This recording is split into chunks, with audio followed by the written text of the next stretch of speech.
మీ ఎలాంటి వ్యాపార ప్రకటనలకైనా వెంటనే మా ఛానల్ సంప్రదించండి. నమస్తే. ప్రస్తుతం మన స్టూడియోలో ప్రముఖ ఆధ్యాత్మికవేత్త, జ్యోతిష్య వాస్తు పండితులు బ్రహ్మశ్రీ డాక్టర్ నాయకండి మల్లికార్జున శర్మ గారు ఉన్నారు. సో ఓవరాల్గా ఆగస్టు మాసంలో కన్యా రాశి వారి పరిస్థితి ఏ విధంగా ఉండబోతుందో గురుగారిని అడిగి తెలుసుకుందాం. నమస్కారం గురుగారు. నమస్కారం అండి. ఆగస్టు మాసం, విశేషంగా శ్రావణ మాసం, కన్యా రాశి వారి స్థితిగతులు ఈ నెల ఎలా ఉండబోతుంది గురుగారు? ఎలాంటి జాగ్రత్తలు తీసుకుంటారు? తప్పకుండా. ఓం శ్రీ గురుభ్యో నమః. ఆగస్టు నెలలో కన్యారాశి వాళ్ళ యొక్క ఫలితాలు చెప్పుకునే ముందు ఏ గ్రహాలు ఏ రాశుల్లో ఉన్నాయో ముందుగా తెలుసుకుందాం.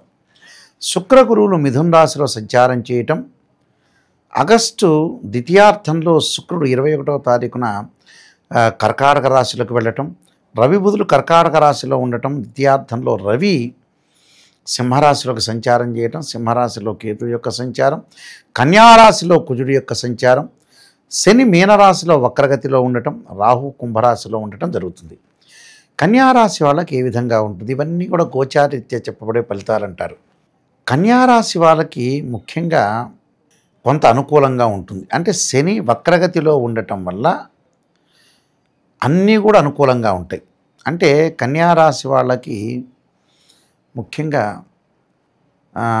పంచమ షష్ఠమాధిపతి మీనరాశిలో సంచారం చేయటం వల్ల, అది వక్రగతిలో ఉండటం వల్ల ఎవరైతే చెడ్డవాళ్ళు ఉంటారో వాళ్ళందరూ కూడా ఈ ఆగస్టు మాసంలో బయటపడిపోతారు.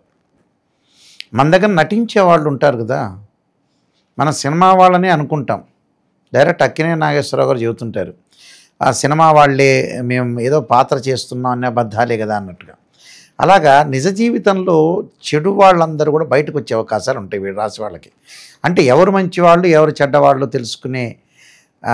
తెలిసిపోతుంది వాళ్ళకి.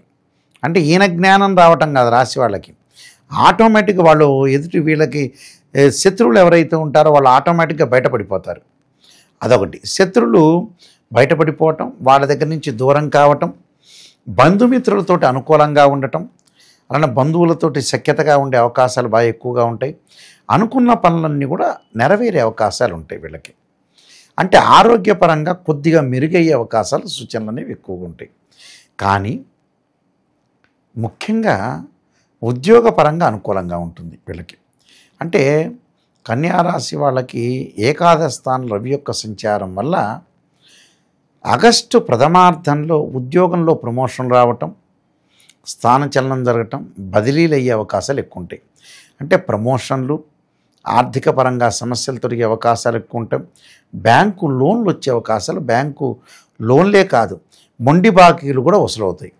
మొండి బాకీలు అంటే మనం ఎవరైనా డబ్బు ఇచ్చామనుకోండి, మనం ఎవరికన్నా డబ్బు ఇచ్చిన తర్వాత ఈ పర్సన్ మనకి లైఫ్లో ఇవ్వడు అనుకునే వ్యక్తులు ఇంటికి వచ్చి డబ్బులు ఇస్తారు. అది ఫస్ట్ నెంబర్ 1 పాయింట్ ఇందులో. అయితే ఇక్కడ రాస్యాధిపతి బుధుడు కూడా బాగున్నాడు. కన్యారాశికి రాస్యాధిపతి బుధుడు అవుతాడు. బుధుడు కూడా లాభంలో ఉన్నాడు. లాభంలో ఉండటం వల్ల వ్యాపారం బాగా సాగుతుంది వీళ్ళకి. వ్యాపారంలో పెట్టుబడి పెట్టేవాళ్ళు ఎక్కువ మంది రావటం, నూతన వ్యాపారాలు చేయాలంటే ఒక ఆలోచన కలుగుతూ ఉంటుంది. పాత రోజుల్లో ఏదైతే వ్యాపారం సాగకుండా ఉన్న వ్యక్తులైతే ఉంటారో అలాంటి వాళ్ళందరూ కూడా మంచి ఆలోచనతోటి, మంచి ప్రణాళికాబద్ధంగా, మంచి ప్లాన్ తోటి వ్యాపారాన్ని చేసే అవకాశం ఉంటుంది. అంటే లాభం కలుగుతుంది. అలానే ఉద్యోగస్తులకు కూడా చాలా అనుకూలంగా ఉంటుంది. అంటే ఆర్థిక పరంగా పరిపుష్టికరంగా ఉంటారంటే బాగా ఉంటారన్నదాం. ఫైనాన్షియల్ గ్రోత్, ఫైనాన్షియల్ ఇంక్రీజ్ జరిగే అవకాశాలు ఎక్కువ ఉంటాయి. అయితే ఇంక్రీజ్ జరుగుతుంటుంది. ఆర్థిక పరంగా సమస్యలు తగ్గే అవకాశాలు ఎక్కువ ఉంటాయి. మరి దశమ స్థానంలో గురువు బాగున్నాడు కదా గురువు గారు అని అంటచ్చు. అంటే కన్యారాశి వాళ్ళకి యాక్చువల్గా శని బాగుంటాడు, రవి బుధులు కూడా బాగున్నారు. కానీ దశమంలో గురువు మధ్య రకమైన ఫలితాన్ని ఇస్తాడు. ఆర్థికంగా ఉండే విషయాల్లో కొద్దిగా జాగ్రత్తగా ఉండాలి. ఎలాంటి పరిస్థితులు, ఎవరో డబ్బు తీసుకోవటం మళ్ళీ ఇవ్వలేకపోవటం, ఇటు డబ్బులు రాబడి జరుగుతుంటుంది, వెళ్ళటం కూడా జరుగుతుంటుంది. అందువల్ల జాగ్రత్తగా ఉండాలి. అవుట్ గోయింగ్ ఇన్కమింగ్ అంటారు చూసారా, డబ్బు రావటం పోవటం, డబ్బు రావటం పోవటం, వాటిని కొద్దిగా మనం బంధించాలి డబ్బు ఎక్కడొక్కడ పొదుపు చేసుకోవడానికి. అలానే విద్యార్థులు కొంత చదువు పట్ల శ్రద్ధ పెట్టాలి. ఆర్థిక పరంగా లావాదేవీల విషయంలో, ట్రాన్సాక్షన్ విషయంలో కూడా కొద్ది జాగ్రత్త ఉండాలి.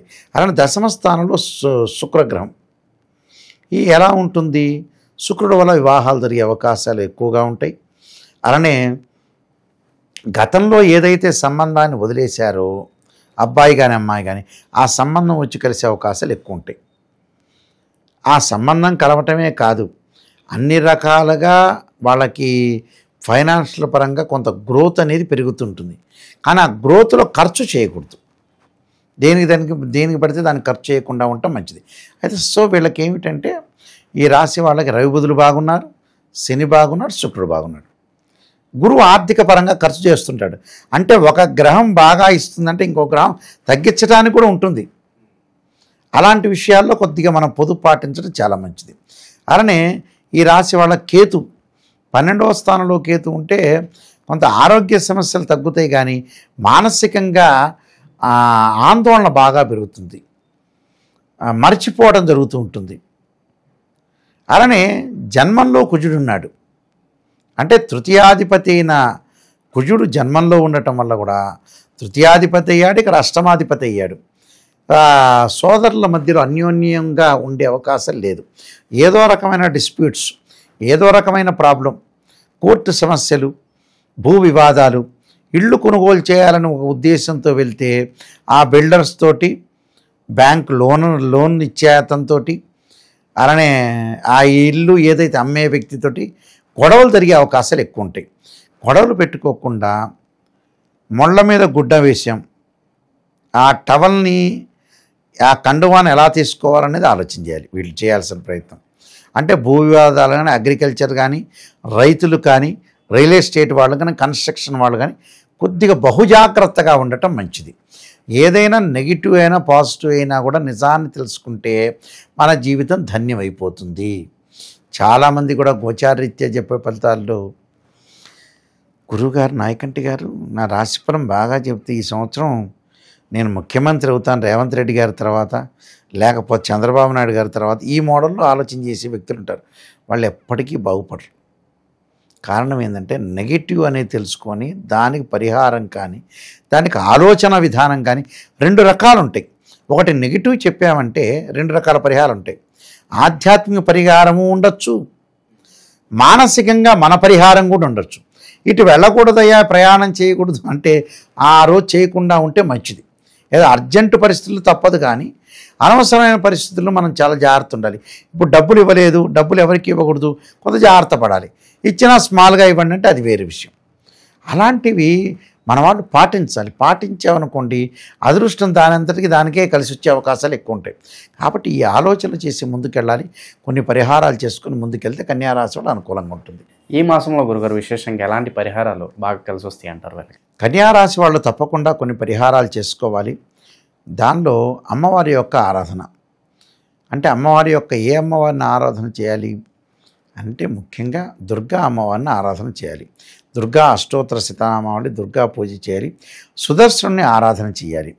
సుదర్శన భగవాను మహావిష్ణువు రూపమైన సుదర్శను ఆరాధన చేయటమే కాకుండా తప్పకుండా సుబ్రహ్మణ్య స్వామి ఆరాధన, కందులు, బొలవలు దానం ఇవ్వాలి. ఇవ్వటం వల్ల వీళ్ళకి మంచి జరిగే అవకాశం ఖచ్చితంగా ఉంటుంది. ఎందుకంటే ఈ దానం చేయటం వల్ల కూడా వాళ్ళకి సమస్త దోషాలన్నీ కూడా తొలగిపోతాయి. ఈ నియమాలు పాటిస్తే సరిపోతుంది. ఓవరాల్గా ఈ రాశి వారికి ఈ నెల ఏ విధంగా ఉండబోతుందో చాలా బాగా వివరించారు. ధన్యవాదాలు. నమస్కారం.